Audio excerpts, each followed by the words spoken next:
how the families are now taking their place. This was clear, and you could walk up the hills. At first sight, this looks like a forest, but look closer and you'll see the rocks here are engraved. You can see a tombstone right there, look. This 1-acre plot of land is back in the heart of Buckhead, an upscale community in Atlanta.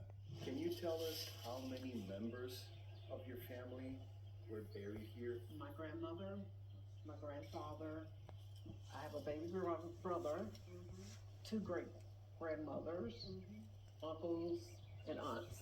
Piney Grove Cemetery, a historic African-American graveyard that traces its roots to the 19th century, is now at the center of a legal battle between Sisters Rhonda Jackson and Audrey Collins, descendants of people buried here, and the Bluffs Atlantic's Homeowners Association, which now owns this land. We cleared all of this. All this was cleaned a few years ago. In a lawsuit filed in January, the sisters claim the HOA has failed to clean and maintain the cemetery, but also has interfered with plaintiffs' rights under Georgia law to care for and maintain the cemetery. But the HOA claims the cemetery was abandoned before it acquired the land, and until recently, no one took responsibility for maintaining it. The plaintiffs themselves had been to the cemetery when they were children and had not been back in years. And when they got back, it was overgrown and it was difficult to find grave markers and boundaries. The thick vegetation here has made it very difficult, if not impossible, for the surviving relatives of the people buried here to visit their graves. But we were able to get to the top of the hill, and this is what we found. This is the grave of Joshua Thomas, buried in 1987. He happens to be the grandfather of the two sisters who filed the lawsuit. According to the Georgia Trust for Historic Preservation at Piney Grove, there are over 300 burials, some of which are believed to be burials for enslaved individuals and other people who came from thriving African-American communities that were displaced over several decades.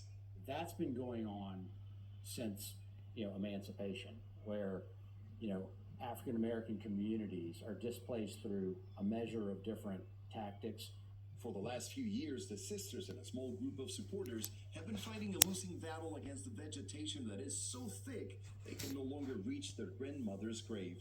It's too treacherous, going up that hill. I'm 71 years old, almost 72 with a bad hip. I guess I get emotional because on the very first cleanup, I promised my grandma when we cleaned her graves, I said, I promise you, this is not going to happen again. We're going to make sure that you are treated with respect. Victor and Amara, as you can see around me, the neighborhood near the cemetery has seen tremendous development over the last decades.